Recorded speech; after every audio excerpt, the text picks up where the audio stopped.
Hey, Tourpreneurs, it's Mitch Bach, and just a quick note before we begin today's episode. Tourpreneur is currently sponsored by Google. We're thankful for their support of our community, and we are offering with them a completely free course helping you unlock the power and potential of Google's Things to Do program, which is specifically helping tour operators add their tours to Google in new ways that gives you new exposure and more direct bookings. To learn more, go to tourpreneur.com/Google. And as always, show notes, more resources, links to our newsletter, our business coaching community, and so much more are available on tourpreneur.com. Now to the episode.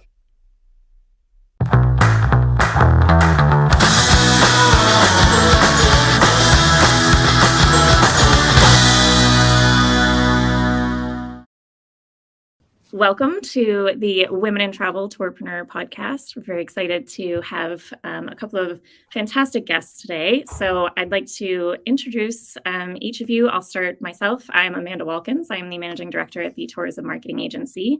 And I will pass the mic along to Caroline.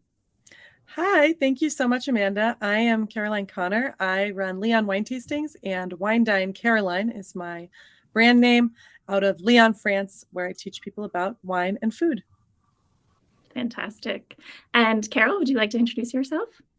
Thank you, Amanda. I'm Carol El Hawari. I run and own Mr. and Mrs. Egypt, and obviously we're based in Egypt. Fantastic. And Zakia, would you like to go next? Thank you so much, and it's really great to be here. I'm Zakia. I run a social enterprise called Invisible Cities. I'm based in Edinburgh, Scotland, but we also run tours in Glasgow, Manchester, and York throughout the UK, with more cities coming up. Very exciting.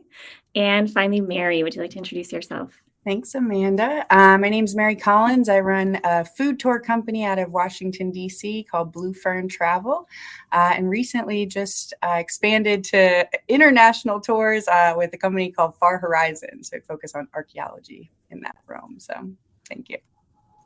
I love the variety that we have here. So I think the diverse perspectives that each of you brings will be really interesting. And I know, we're here to talk about women in travel. I just want to start with, we don't represent all women and all aspects of travel. This is very much our personal conversation and input based on our own experiences. So just throwing that out there, the more voices that can contribute to this conversation, the more important it is, and the more valuable it is to all the listeners as well. So with that, I would love to kind of start off our conversation here with an important issue of representation. In the travel industry, we definitely have a lack of women, especially in the C-suite, higher up in a lot of the larger travel corporations. It's been an issue for a while. It has not improved due to the pandemic. It's been a tough time for our industry in many ways. And we've seen, a lot more women leave the industry and leave all industries, really. It's been a pretty tough time over the last couple of years.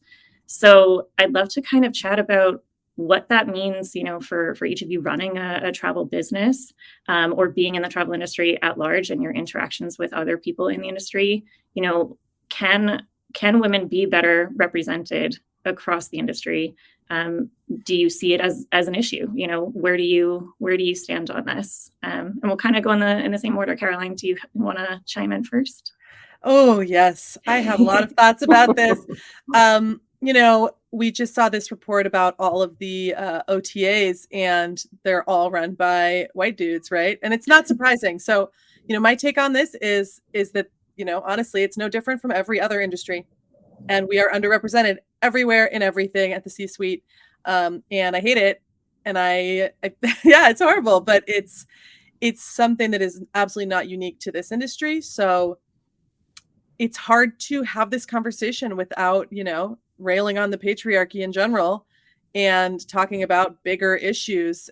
So I know we don't really have time for that, but this is not a unique issue. And I think as, a female business owner, it has nothing to do with being in travel or wine or whatever. It's about being a woman in business in this world, and at least I get to walk around with white privilege, which helps. But it's, the cards are stacked against anyone that is not a white dude. So it's my take. Fair points. Fair points. And you're right. I don't think we're going to take down the entire patriarchy in this short conversation, but at least touch on a few points. Carol, I know you have, an interesting perspective given Yes. a previous industry and Yes. moving to a different country. So I'd love to hear your take. Yes, I am one of the people who gave Douglas Quinby from Arrival quite a hard time when we had the conversation with him. Amanda was there too, so she'll remember that. And I have only been in this sector for 2 years working in it. Although my husband's been in it for donkey's years, and I've known him for 7 years, so I've kind of been on the periphery for a while. But I came from banking and prior to that IT, both of which are extremely white male dominated. And as I say, as I have with one of my friends, old white men dominated as well at the upper levels generally.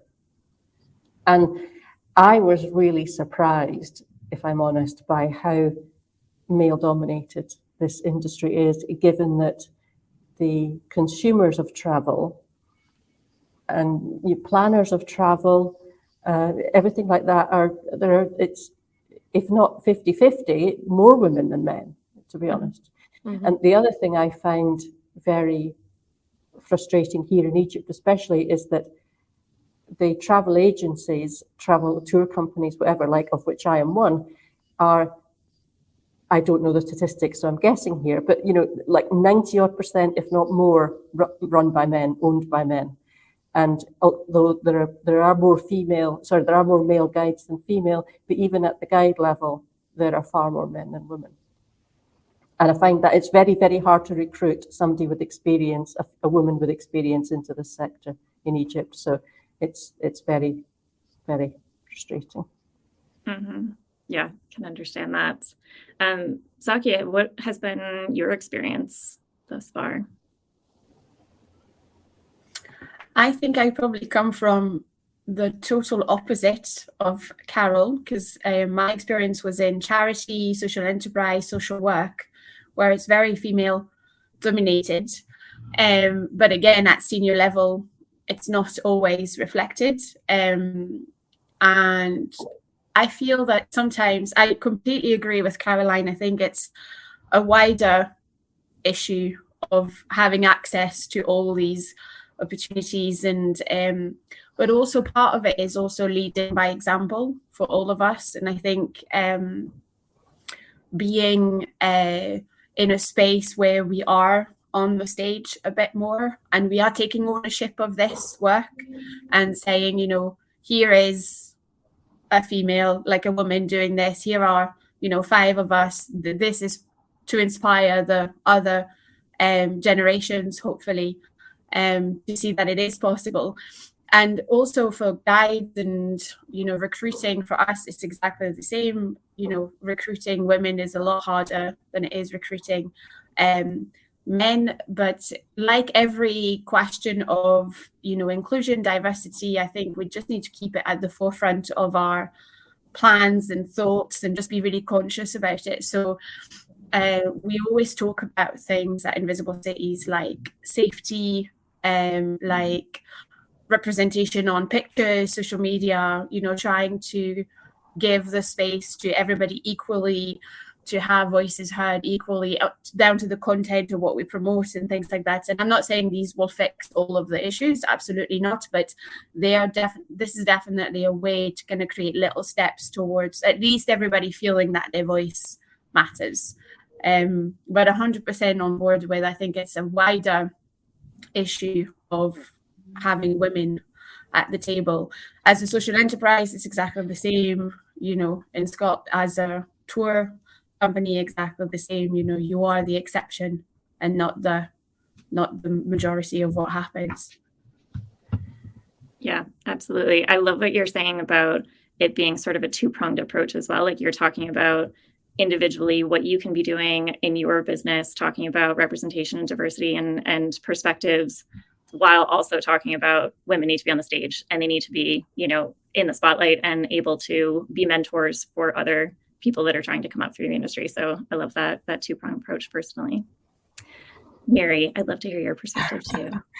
Well, I would definitely agree with everything that's already been said, for sure. My first thought when I saw the question was just that obviously this is not just in travel. This is every industry. That's no surprise at all. I will say it's just kind of thinking through it. I've been running our food tour company for 8 years, and I think we're coming along. We're finally getting traction. And so it's just, I guess, like, I'm kind of a little more, I wouldn't say known in DC at all, but like a little more like established here. And so when we just closed on the second company that we bought, Far Horizons, it's been very eye-opening because this company's been around for 40 years. And now I'm the new owner, and everyone keeps giving me this really funny look because they're so surprised that it's like this young woman came in, and I just get this like almost look of shock, like so many times when I meet people. And it's just that, it's not expected. It's, we're very underrepresented. And I think there's like almost like I think until we're more represented, that look won't happen. But I look forward to like when that is just much more common, and that, we're on a leadership in travel podcast rather than a women in leadership travel podcast, if that makes sense. So it's been very much like a reminder of how much that is still so much the case. Because I thought, I purchased this and yay, next steps. And now I'm just getting that dumbfounded look all over again. And, it's part of the territory, but, I think all of us being here is one step forward, right? So. Yeah, that's absolutely a recognizable thing. I think many of us have probably experienced that. Oh, you're in charge. Oh, you're the one doing this. That's interesting. I actually used to run a scuba diving shop, which is scuba is a very male dominated sport. And the number of times that customers would come in and look to the male dive instructors next to me to ask for information rather than me, who was actually running the entire operation, I couldn't even count it. It's just, that's the common reaction. So I can completely empathize with that exactly. Tilted head. You're the one doing this, So, we're all obviously in agreement. We've all experienced these same issues. So what do we do to fix it? How do we push for more representation? Where does that start? Well, I don't think it starts just with us for a start. I think there are some key people in the industry. I mean, it's an enormous industry. So if we just take tours, but you and I mentioned this to Douglas when we saw him in Berlin, that organizations like Arrival need to take some responsibility, because at Arrival in Berlin, there were, I worked out that 80% of the presenters were men. And the women who presented were almost entirely in secondary roles as well. This is of the ones that I went to see. Obviously, I don't know about the entire conference because this was the ones I went to see. And and to be fair, Douglas did agree that wasn't really acceptable. And then he said, but we don't know where these women are. Who are these women? And exactly, yeah. Caroline's shaking her head, and I'm like, well. I don't like that. So some of us decided to find some of these women and send the list to Douglas, and it was huge, this list. So they are there. So it's just pure. Yeah, I would love to speak. I would love to speak at Arrival. I would love that. Give me a keynote. Do it. I think you were on our list. If you weren't on it, you're on it now. You didn't try very hard, Well, this is what Amanda said that. I think that like part of the problem with representation, the lack thereof, is connections get you everywhere, right? You in order to get to that title where people then say, oh, we recognize that you have authority and should be speaking on this, you needed to get a hand up to get to that point. And if your whole circle is reflective of your own experience and your own background, then it's a very insular space. And, not diversifying that, not making sure that in an industry that is possibly the most diverse that exists because of the nature of it, where tourism is a global thing. We're talking about everyday lives in various spaces that all have diverse, perspectives and backgrounds.